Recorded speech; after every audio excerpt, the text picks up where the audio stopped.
श्रीगणेशाय नमः। अथ श्री नारायण हृदय स्तोत्र विनियोगः।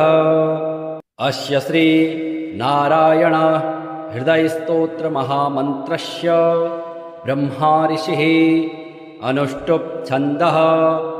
नारायणो देवता नारायण प्रीत्यर्थे पाठे विनियोगः। उद्यदादित्यसङ्काशं पीतवासं चतुर्भुजं शङ्खचक्रगदापाणिं ध्याये लक्ष्मीपतिं हरेम्। ॐ नारायणः परं ज्योतिरात्मा नारायणः परः नारायणः परं ब्रह्म नारायण नमोऽस्तुते। नारायणः परो देवो धाता नारायणः परः नारायणः परो धाता नारायण नमोऽस्तुते। नारायणः परं धाम ध्यानं नारायणः परः नारायण परो धर्मो नारायण नमोऽस्तुते। नारायणः परो देवो विद्या नारायणः परः विश्वं नारायणः साक्षान् नारायण नमोऽस्तुते। नारायणाद् विधिर्जातो जातो नारायणाद्भवः जातो नारायणादिन्द्रो नारायण नमोऽस्तुते। रविर्नारायणस्तेजः चन्द्रो नारायणो महा वह्निर्नारायणः साक्षात् नारायण नमोऽस्तुते। नारायण उपास्यः स्यात् गुरुर्नारायणः परः नारायणः परो बोधो नारायण नमोऽस्तुते। नारायणः फलं मुख्यं सिद्धिर्नारायणः सुखं हरिर्नारायणः शुद्धिर्नारायण नमोऽस्तुते। निगमा वेदितानन्त कल्याण गुणवारिधे नारायण नमस्तेस्तु नरकारणवतारक। जन्म मृत्यु जरा व्याधि पारतन्त्र्यादिभिः सदा दोषैर्स्पृष्टरूपाय नारायण नमोऽस्तुते। वेदशास्त्रार्थ्यं विज्ञान साध्यभक्त्येकगोचर नारायण नमस्तेस्तु मामुद्धर भवानवात्। नित्यानन्द महोदार परात्पर जगत्पते नारायण नमस्तेस्तु मोक्ष साम्राज्यदायिने। आब्रह्मस्तं पर्यन्तमखिलात्म महाश्रय सर्वभूतात्मभूतात्मन् नारायण नमोऽस्तुते। पालिताशेषलोकाय पुण्यश्रवणकीर्तन नारायण नमस्तेस्तु प्रलयोदकसायिने। निरस्त सर्वदोषाय भक्त्यादि गुणदायिने नारायण नमस्तेस्तु त्वां विना नहि मे गतिः। धर्मार्थ काम मोक्षाख्य पुरुषार्थ प्रदायिने नारायण नमस्तेस्तु पुनस्तेस्तु नमो नमः। नारायण त्वमेवासि दहराख्ये हृदि स्थितः प्रेरिता प्रेयमाणानां त्वया प्रेरितमानसः। त्वदाज्ञां शिरसा कृत्वा भजामि जनपावनं नानोपासनमार्गाणां भवकृत् भावबोधकः। भावार्थकृत भवातीतो भवसौख्यप्रदो मम त्वन्मायामोहितं विश्वं त्वयैव परिकल्पितं।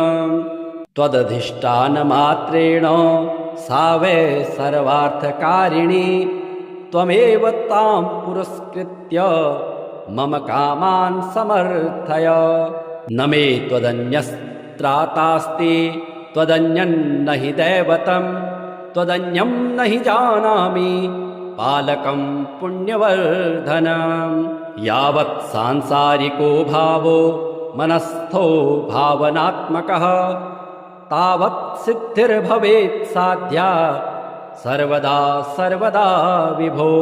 पापिनामहमेकाग्रो दयालूनां त्वमग्रणीः दयनीयो मदन्योऽस्ति तव कोऽत्र जगत्त्रये। त्वयाहं नैव शिष्टश्चेत् न स्यात् तव दयालुता आमयो वा न शिष्टश्चेत् दोषधस्य वृथोदयः। पापसङ्गपरिश्रान्तः पापात्मा पापरूपधिक् त्वदन्यः कोऽत्र पापेभ्यः त्रातास्ते जगति तले। त्वमेव माता च पिता त्वमेव बन्धुश्च सखा त्वमेव विद्या द्रविणं त्वमेव सर्वं मम देवदेव।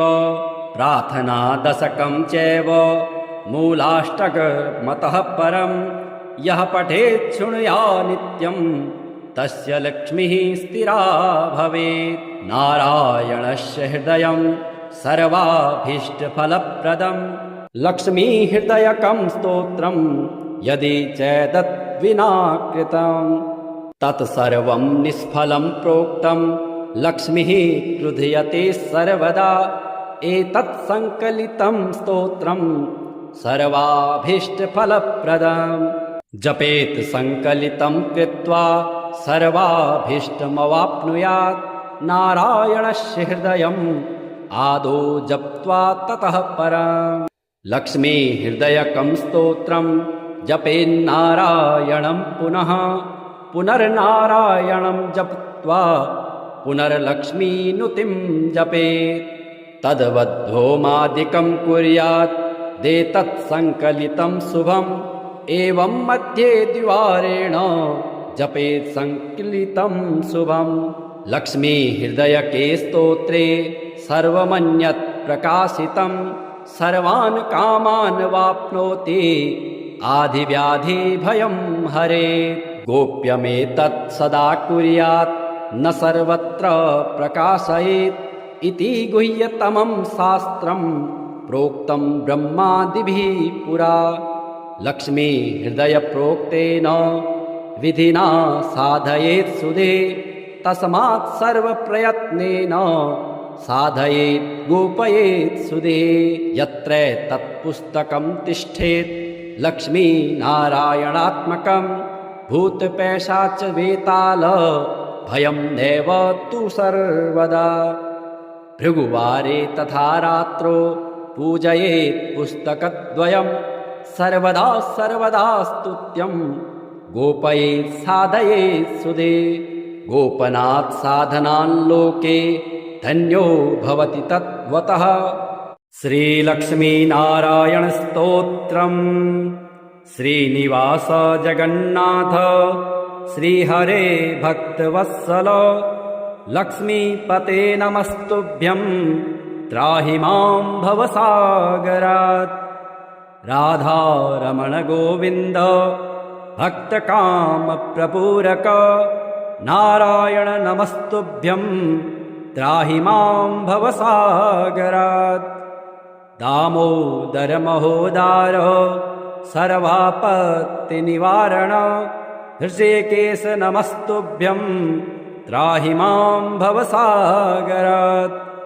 गरुडध्वज वैकुण्ठ निवासिन् केशवाच्युत जनार्दन नमस्तुभ्यं त्राहि मां भवसागरात्।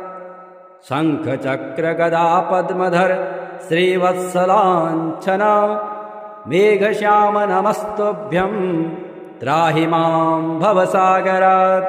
त्वं माता त्वं पिता बन्धुः सद्गुरुस्त्वं दयानिधे त्वत्तोऽन्यो न परो देवस् त्राहि मां भवसागरात्। न जाने दानधर्मादि योगं यागं तपोजपं त्वं केवलं कुरु दयां त्राहि मां भवसागरात्। न मत्समो यद्यपि पापकर्ता न त्वत्समोऽथापि हि पापहर्ता विज्ञापितं त्वेतदशेषसाक्षिन् मामुद्धरार्तं पतितं तवाग्रे उद्यदादित्यसङ्काशं पीतवासं चतुर्भुजं शङ्खचक्रगदापाणिं ध्याये लक्ष्मीपतिं हरिम्।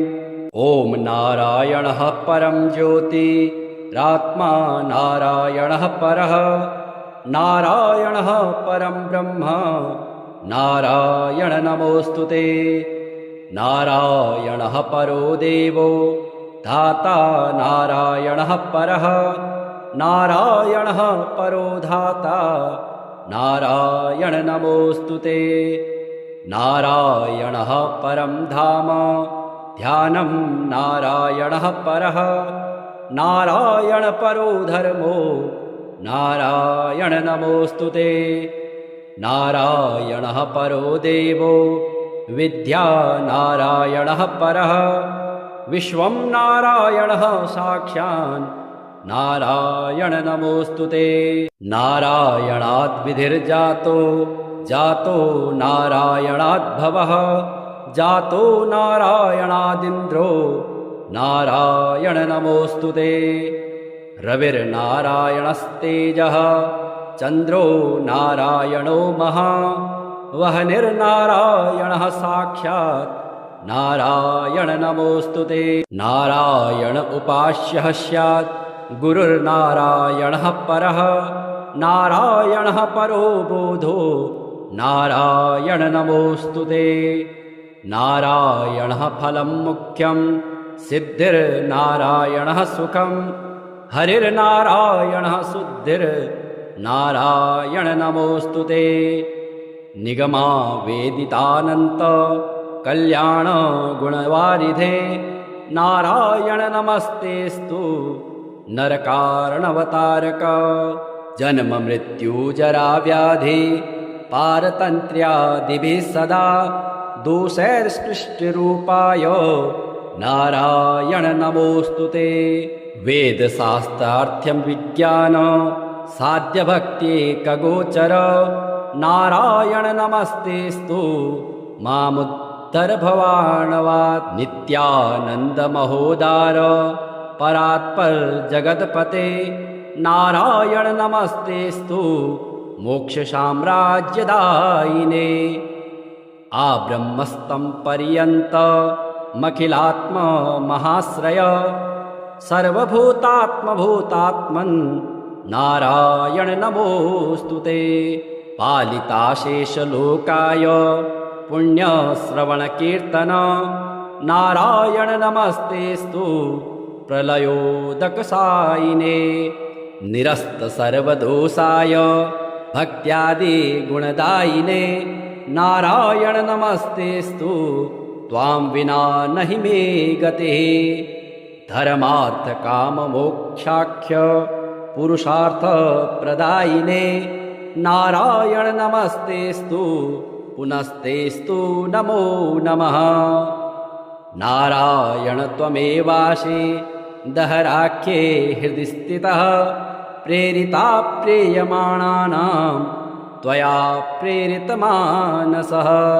त्वदाज्ञां शिरसा कृत्वा भजामि जनपावनं नानोपासनमार्गाणां भवकृत् भावबोधकः। भावार्थकृत भवातीतो भवसौख्यप्रदो मम त्वन्मायामोहितं विश्वं त्वयैव परिकल्पितं। त्वदधिष्ठानमात्रेण सा वै सर्वार्थकारिणी त्वमेव तां पुरस्कृत्य मम कामान् समर्थय। न मे त्वदन्यस्त्रातास्ति त्वदन्यन्न हि दैवतं त्वदन्यं न हि जानामि पालकं पुण्यवर्धनं। यावत् सांसारिको भावो मनस्थो भावनात्मकः तावत् सिद्धिर्भवेत् साध्या सर्वदा सर्वदा विभो। पापिनामहमेकाग्रो दयालूनां त्वमग्रणिः दयनीयो मदन्योऽस्ति तव कोऽत्र जगत्त्रये। त्वयाहं नैव शिष्टश्चेत् न स्यात्तव दयालुता आमयो वा न शिष्टश्चेत् दोषधस्य वृथोदयः पापसङ्गपरिश्रान्तः पापात्मा पापरूपधिक् त्वदन्यः कोऽत्र पापेभ्यः त्रातास्ते जगति तले त्वमेव माता च पिता त्वमेव बन्धुश्च सखा त्वमेव विद्या द्रविणं त्वमेव सर्वं मम देवदेव प्रार्थना दशकं चैव मूलाष्टकमतः परं यः पठेत् शृणुया नित्यं तस्य लक्ष्मीः स्थिरा भवेत् नारायणस्य हृदयं सर्वाभीष्टफलप्रदं लक्ष्मीहृदयकं स्तोत्रं यदि चेदद्विना कृतं तत्सर्वं निष्फलं प्रोक्तं लक्ष्मीः क्रुध्यते सर्वदा एतत् सङ्कलितं स्तोत्रं सर्वाभीष्टफलप्रदं जपेत् सङ्कलितं कृत्वा सर्वाभीष्टमवाप्नुयात् नारायणस्य हृदयम् आदौ जप्त्वा ततः परम् लक्ष्मी हृदयकं स्तोत्रं जपेन्नारायणं पुनर्नारायणं जप्त्वा पुनर्लक्ष्मीनुतिं जपेत् तद्वद्होमादिकं कुर्यात् देतत् सङ्कलितं शुभम् एवं मध्ये द्विवारेण जपेत् सङ्कलितं शुभम् लक्ष्मी हृदयके स्तोत्रे सर्वमन्यत् प्रकाशितं सर्वान् कामान् वाप्नोति आधिव्याधिभयं हरेत् गोप्यमेतत् सदा कुर्यात् न सर्वत्र प्रकाशयेत् इति गुह्यतमं शास्त्रं प्रोक्तं ब्रह्मादिभिः पुरा लक्ष्मी हृदयप्रोक्तेन विधिना साधयेत् सुदे तस्मात् सर्वप्रयत्नेन साधयेत् गोपयेत् सुदे यत्र तत्पुस्तकं तिष्ठेत् लक्ष्मीनारायणात्मकं भूतपैशाच वेताल भयं नैव तु सर्वदा भृगुवारे तथा रात्रो पूजयेत् पुस्तकद्वयं सर्वदा स्तुत्यं गोपयेत् साधयेत् सुदे गोपनात् साधनान् लोके धन्यो भवति तद्वतः श्रीलक्ष्मीनारायण स्तोत्रम् श्रीनिवास जगन्नाथ श्रीहरे भक्तवत्सल लक्ष्मीपते नमस्तुभ्यं त्राहि मां भवसागरात् राधारमण गोविन्द भक्तकामप्रपूरक नारायण नमस्तुभ्यं त्राहि मां भवसागरात् दामोदर महोदार सर्वापत्तिनिवारण हृषिकेश नमस्तुभ्यं त्राहि मां भवसागरात् गरुडध्वज वैकुण्ठ निवासिन् केशवाच्युत जनार्दन नमस्तुभ्यं त्राहि मां भवसागरात् शङ्खचक्र गदा पद्मधर श्रीवत्सलाञ्छन मेघश्याम नमस्तुभ्यं त्राहि मां भवसागरात् त्वं माता त्वं पिता बन्धुः सद्गुरुस्त्वं दयानिधे त्वत्तोऽन्यो न परो देवस्त्राहि मां भवसागरात् न जाने दानधर्मादि योगं यागं तपोजपं त्वं केवलं कुरु दयां त्राहि मां भवसागरात् न मत्समो यद्यपि पापकर्ता न त्वत्समोऽथापि हि पापहर्ता विज्ञापितं त्वेतदशेषसाक्षिन् मामुद्धरार्थं पतितं तवाग्रे उद्यदादित्यसङ्काशं पीतवासं चतुर्भुजं शङ्खचक्रगदापाणिं ध्याये लक्ष्मीपतिं हरेम् ॐ नारायणः परं ज्योतिरात्मा नारायणः परः नारायणः परं ब्रह्म नारायण नमोऽस्तु ते। नारायणः परो देवो धाता नारायणः परः, नारायणः परो धाता नारायण नमोऽस्तु ते। नारायणः परं धाम ध्यानं नारायणः परः, नारायण परो धर्मो नारायण नमोऽस्तु ते। नारायणः परो देवो विद्या नारायणः परः, विश्वं नारायणः साक्षान् नारायण नमोऽस्तु ते। नारायणाद् विधिर्जातो जातो नारायणाद्भवः, जातो नारायणादिन्द्रो नारायण नमोऽस्तु ते। रविर्नारायणस्तेजः चन्द्रो नारायणो महा, वह्निर्नारायणः साक्षात् नारायण नमोऽस्तु ते। नारायण उपास्यः स्यात् गुरुर्नारायणः परः, नारायणः परो बोधो नारायण नमोऽस्तु ते। नारायणः फलं मुख्यं सिद्धिर्नारायणः सुखं, हरिर्नारायणः शुद्धिर्नारायण नमोऽस्तु ते। निगमा वेदितानन्त कल्याण गुणवारिधे, नारायण नमस्तेस्तु नरकारणवतारक। जन्म मृत्यु जरा व्याधि पारतन्त्र्यादिभिः सदा, दोषैर्स्पृष्टरूपाय नारायण नमोऽस्तु ते।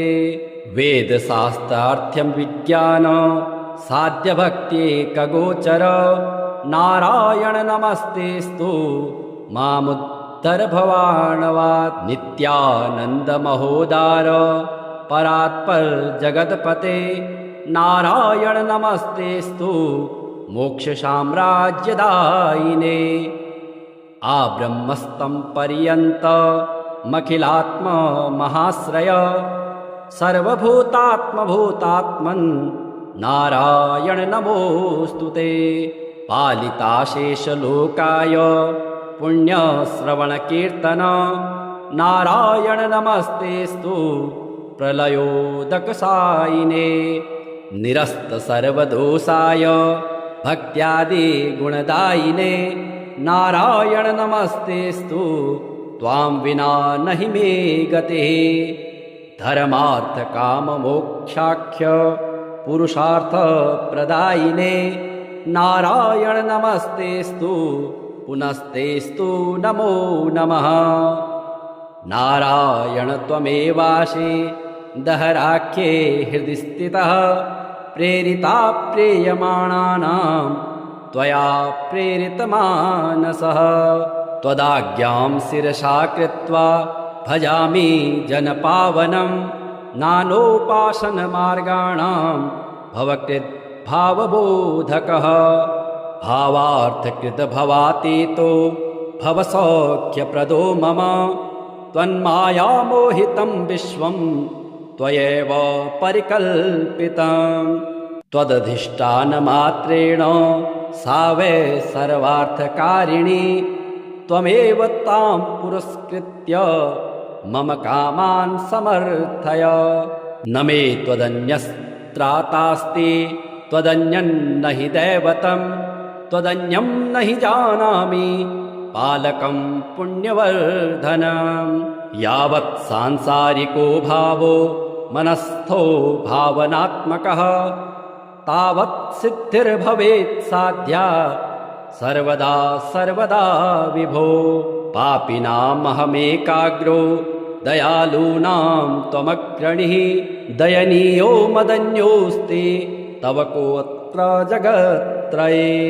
त्वयाहं नैव शिष्टश्चेत् न स्यात् तव दयालुता, आमयो वा न शिष्टश्चेत् दोषधस्य वृथोदयः। पापसङ्गपरिश्रान्तः पापात्मा पापरूपधिक्, त्वदन्यः कोऽत्र पापेभ्यः त्रातास्ति जगति तले। त्वमेव माता च पिता त्वमेव, त्वमेव बन्धुश्च सखा त्वमेव, त्वमेव विद्या द्रविणं त्वमेव सर्वं मम देवदेव। प्रार्थना दशकं चैव मूलाष्टकमतः परं यः पठेत् शृणुया नित्यं तस्य लक्ष्मीः स्थिरा भवेत्। नारायणस्य हृदयं सर्वाभीष्टफलप्रदं लक्ष्मीहृदयकं स्तोत्रं यदि चेदद्विना कृतं तत्सर्वं निष्फलं प्रोक्तं लक्ष्मीः क्रुध्यते सर्वदा। एतत् संकलितं स्तोत्रं सर्वाभीष्टफलप्रदं जपेत् संकलितं कृत्वा सर्वाभीष्टमवाप्नुयात्। नारायणस्य हृदयम् आदौ जप्त्वा ततः परम् लक्ष्मी हृदयकं स्तोत्रं जपेन्नारायणं पुनः पुनर्नारायणं जप्त्वा पुनर्लक्ष्मीनुतिं जपेत्। तद्वद्होमादिकं कुर्यात् देतत् संकलितं शुभम् एवं मध्ये द्विवारेण जपेत् संकलितं शुभम्। लक्ष्मी हृदयके स्तोत्रे सर्वमन्यत् प्रकाशितं सर्वान् कामान् वाप्नोति आधिव्याधि भयं हरेत्। गोप्यमेतत् सदा कुर्यात् न सर्वत्र प्रकाशयेत् इति गुह्यतमं शास्त्रं प्रोक्तं ब्रह्मादिभिः पुरा। लक्ष्मी हृदय प्रोक्तेन विधिना साधयेत् सुधे तस्मात् सर्वप्रयत्नेन साधयेत् गोपयेत् सुधे। यत्र तत्पुस्तकं तिष्ठेत् लक्ष्मी नारायणात्मकं भूतपैशाच वेताल भयं नैव तु सर्वदा। भृगुवारे तथा रात्रो पूजयेत् पुस्तकद्वयं सर्वदा सर्वदा स्तुत्यं गोपयेत् साधयेत् सुधे। गोपनात् साधनान् लोके धन्यो भवति तद्वतः। श्रीलक्ष्मीनारायणस्तोत्रम् श्रीनिवास जगन्नाथ श्रीहरे भक्तवत्सल लक्ष्मीपते नमस्तुभ्यं त्राहि मां भवसागरात्। राधारमण गोविन्द भक्तकामप्रपूरक नारायण नमस्तुभ्यं त्राहि मां भवसागरात्।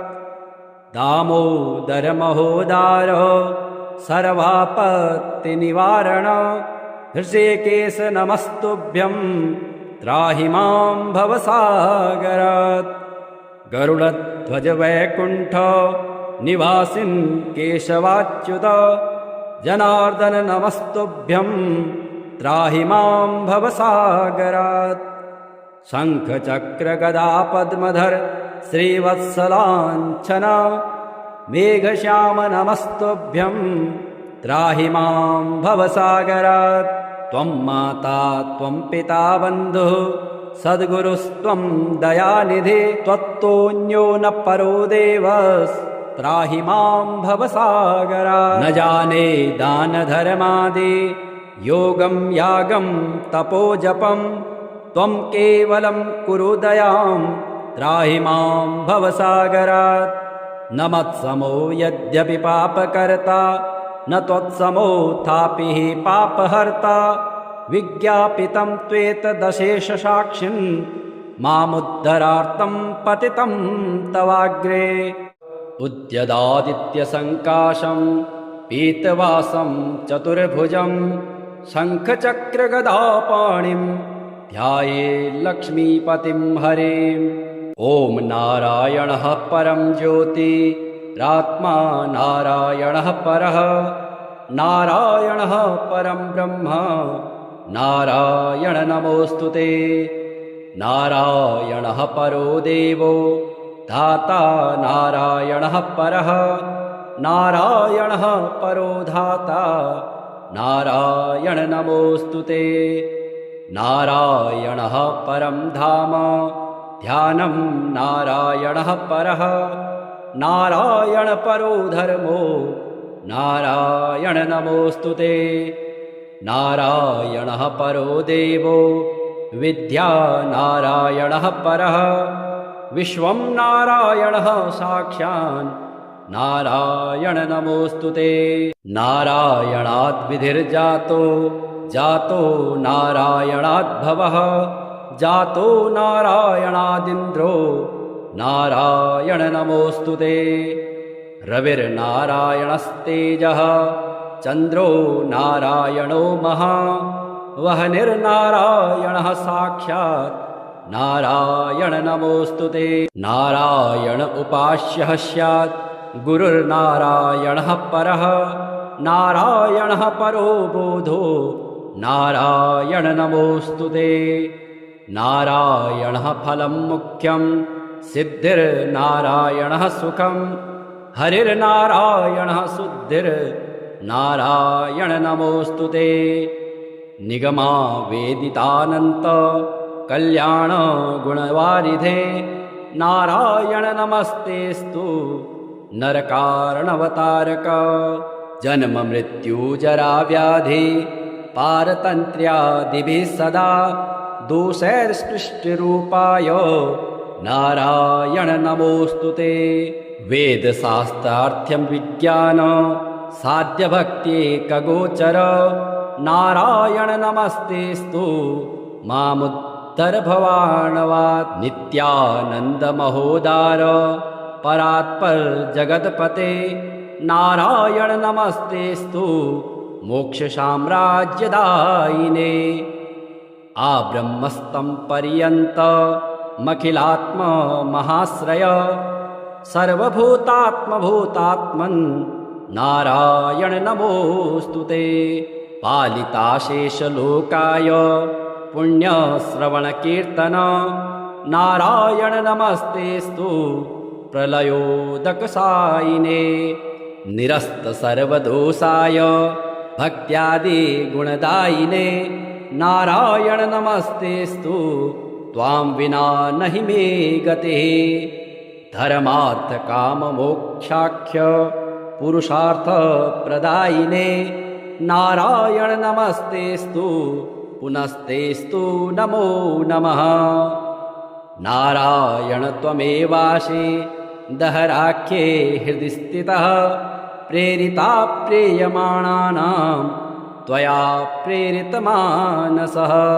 त्वदाज्ञां शिरसा कृत्वा भजामि जनपावनं नानोपासनमार्गाणां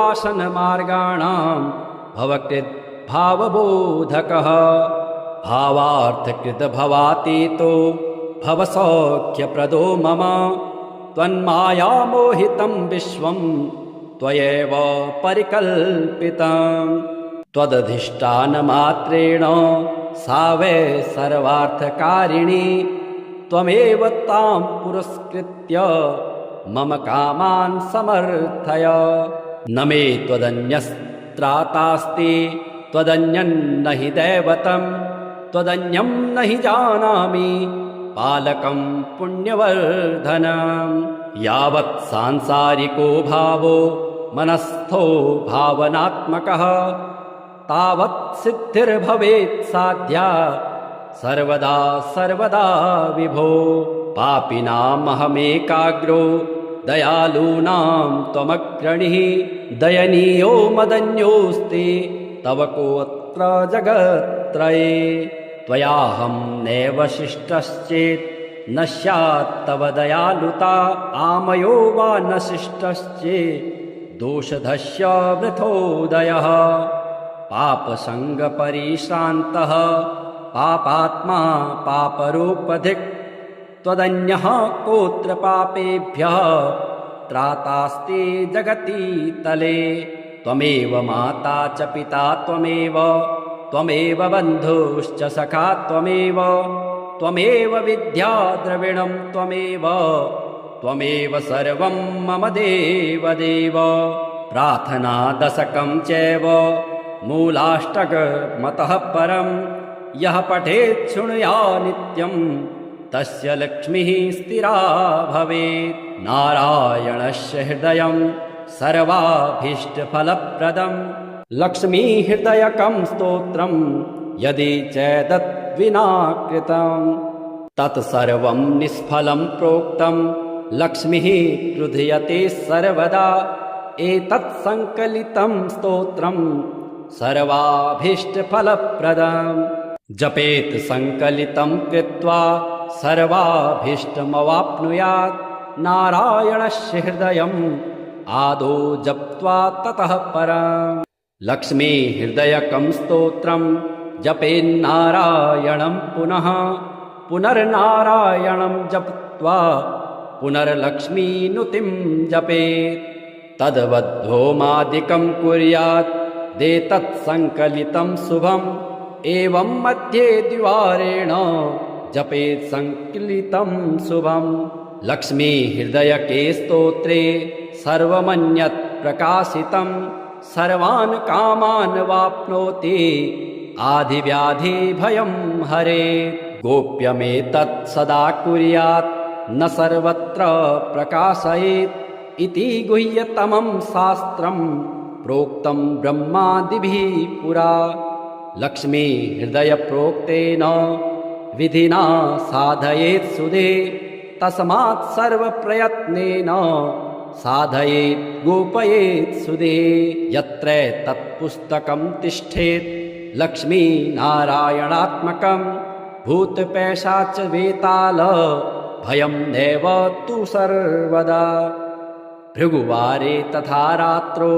पूजयेत् पुस्तकद्वयं सर्वदा सर्वदा स्तुत्यं गोपयेत् साधयेत् सुदे गोपनात् साधनान् लोके धन्यो भवति तद्वतः श्रीलक्ष्मीनारायणस्तोत्रम् श्रीनिवास जगन्नाथ श्रीहरे भक्तवत्सल लक्ष्मीपते नमस्तुभ्यं त्राहि मां भवसागरात् राधारमण गोविन्द भक्तकामप्रपूरक नारायण नमस्तुभ्यं त्राहि मां भवसागरात् दामोदर महोदार सर्वापत्तिनिवारण हृषिकेश नमस्तुभ्यं त्राहि मां भवसागरात् गरुडध्वज वैकुण्ठ निवासिन् केशवाच्युत जनार्दन नमस्तुभ्यं त्राहि मां भवसागरात् शङ्खचक्र गदा पद्मधर श्रीवत्सलाञ्छन मेघश्याम नमस्तुभ्यं त्राहि मां भवसागरात् त्वं माता त्वं पिता बन्धुः सद्गुरुस्त्वं दयानिधे त्वत्तोऽन्यो न परो देवस् त्राहि मां भवसागरात् न जाने दानधर्मादि योगं यागं तपोजपं त्वं केवलं कुरु दयां त्राहि मां भवसागरात् न मत्समो यद्यपि पापकर्ता न त्वत्समो थापि हि पापहर्ता विज्ञापितं त्वेतदशेषसाक्षिन् मामुद्धरार्थं पतितं तवाग्रे उद्यदादित्यसङ्काशं पीतवासं चतुर्भुजं शङ्खचक्रगदापाणिं ध्याये लक्ष्मीपतिं हरेम् ॐ नारायणः परं ज्योतिरात्मा नारायणः परः नारायणः परं ब्रह्म नारायण नमोऽस्तु ते नारायणः परो देवो धाता नारायणः परः नारायणः परो धाता नारायण नमोऽस्तु ते नारायणः परं धाम ध्यानं नारायणः परः नारायण परो धर्मो नारायण नमोऽस्तु ते नारायणः परो देवो विद्या नारायणः परः विश्वं नारायणः साक्षान् नारायण नमोऽस्तु ते नारायणाद् विधिर्जातो जातो नारायणाद्भवः जातो नारायणादिन्द्रो नारायण नमोऽस्तु ते रविर्नारायणस्तेजः चन्द्रो नारायणो वह्निर्नारायणः साक्षात् नारायण नमोऽस्तु ते। नारायण उपास्यः स्यात् गुरुर्नारायणः परः नारायणः परो बोधो नारायण नमोऽस्तु ते। नारायणः फलं मुख्यं सिद्धिर्नारायणः सुखं हरिर्नारायणः शुद्धिर्नारायण नमोऽस्तु ते। निगमा वेदितानन्त कल्याण गुणवारिधे नारायण नमस्तेस्तु नरकारणवतारक। जन्म मृत्यु जरा व्याधि पारतन्त्र्यादिभिः सदा दोषैर्सृष्टिरूपाय नारायण नमोऽस्तु ते। वेदशास्त्रार्थ्यं विज्ञान साध्यभक्त्येकगोचर नारायण नमस्तेस्तु मामुद्धर भवाणवात्। नित्यानन्द महोदार परात्पर जगत्पते नारायण नमस्तेस्तु मोक्ष साम्राज्यदायिने। आब्रह्मस्तं पर्यन्त मखिलात्म महाश्रय सर्वभूतात्मभूतात्मन् नारायण नमोऽस्तु ते। पालिताशेषलोकाय पुण्यश्रवणकीर्तन नारायण नमस्तेस्तु प्रलयोदकसायिने।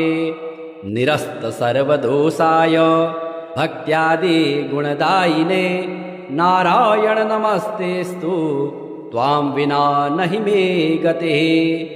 धर्मार्थ काम मोक्षाख्य पुरुषार्थ प्रदायिने नारायण नमस्तेस्तु पुनस्तेस्तु नमो नमः। नारायण त्वमेवासि दहराख्ये हृदि स्थितः प्रेरिता प्रेयमाणानां त्वया प्रेरितमानसः। त्वदाज्ञां शिरसा कृत्वा भजामि जनपावनं नानोपासनमार्गाणां भवकृत् भावबोधकः। भावार्थकृत भवातीतो भवसौख्यप्रदो मम त्वन्मायामोहितं विश्वं त्वयैव परिकल्पितं। त्वदधिष्ठानमात्रेण सा वै सर्वार्थकारिणी त्वमेव तां पुरस्कृत्य मम कामान् समर्थय। न मे त्वदन्यस्त्रातास्ति त्वदन्यन्न हि दैवतं त्वदन्यं न हि जानामि पालकं पुण्यवर्धनं।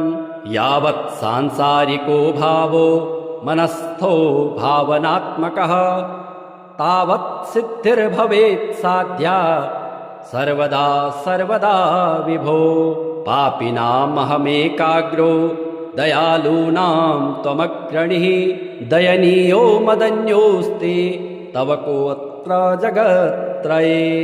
त्वयाहं नैव शिष्टश्चेत् न स्यात् तव दयालुता आमयो वा न शिष्टश्चेत् दोषधस्य वृथोदयः। पापसङ्गपरिश्रान्तः पापात्मा पापरूपधिक् त्वदन्यः कोऽत्र पापेभ्यः त्रातास्ति जगति तले। त्वमेव माता च पिता त्वमेव त्वमेव बन्धुश्च सखा त्वमेव त्वमेव विद्या द्रविणं त्वमेव त्वमेव सर्वं मम देवदेव। प्रार्थना दशकं चैव मूलाष्टकमतः परं यः पठेत् शृणुया नित्यं तस्य लक्ष्मीः स्थिरा भवेत्। नारायणस्य हृदयं सर्वाभीष्टफलप्रदं लक्ष्मीहृदयकं स्तोत्रं यदि चेदद्विना कृतं तत्सर्वं निष्फलं प्रोक्तं लक्ष्मीः क्रुध्यते सर्वदा। एतत् संकलितं स्तोत्रं सर्वाभीष्टफलप्रदं जपेत् संकलितं कृत्वा सर्वाभीष्टमवाप्नुयात्। नारायणस्य हृदयम् आदौ जप्त्वा ततः परम्। लक्ष्मी हृदयकं स्तोत्रं जपेन्नारायणं पुनः पुनर्नारायणं जप्त्वा पुनर्लक्ष्मीनुतिं जपेत् तद्वद्होमादिकं कुर्यात् देतत्सङ्कलितं शुभम् एवं मध्ये द्विवारेण जपेत् सङ्कलितं शुभम् लक्ष्मी हृदयके स्तोत्रे सर्वमन्यत् प्रकाशितं सर्वान् कामान् वाप्नोति आधिव्याधिभयं हरेत् गोप्यमेतत् सदा कुर्यात् न सर्वत्र प्रकाशयेत् इति गुह्यतमं शास्त्रं प्रोक्तं ब्रह्मादिभिः पुरा लक्ष्मी हृदय प्रोक्तेन विधिना साधयेत् सुधे तस्मात् सर्वप्रयत्नेन साधयेत् गोपयेत् सुधे यत्र तत्पुस्तकं तिष्ठेत् लक्ष्मी नारायणात्मकं भूतपैशाच वेताल भयं नैव तु सर्वदा भृगुवारे तथा रात्रो पूजयेत् पुस्तकद्वयं सर्वदा सर्वदा स्तुत्यं गोपयेत् साधयेत् सुधे गोपनात् साधनान् लोके धन्यो भवति तद्वतः श्रीलक्ष्मीनारायणस्तोत्रम् श्रीनिवास जगन्नाथ श्रीहरे भक्तवत्सल लक्ष्मीपते नमस्तुभ्यं त्राहि मां भवसागरात् राधारमण गोविन्द भक्तकामप्रपूरक नारायण नमस्तुभ्यं त्राहि मां भवसागरात्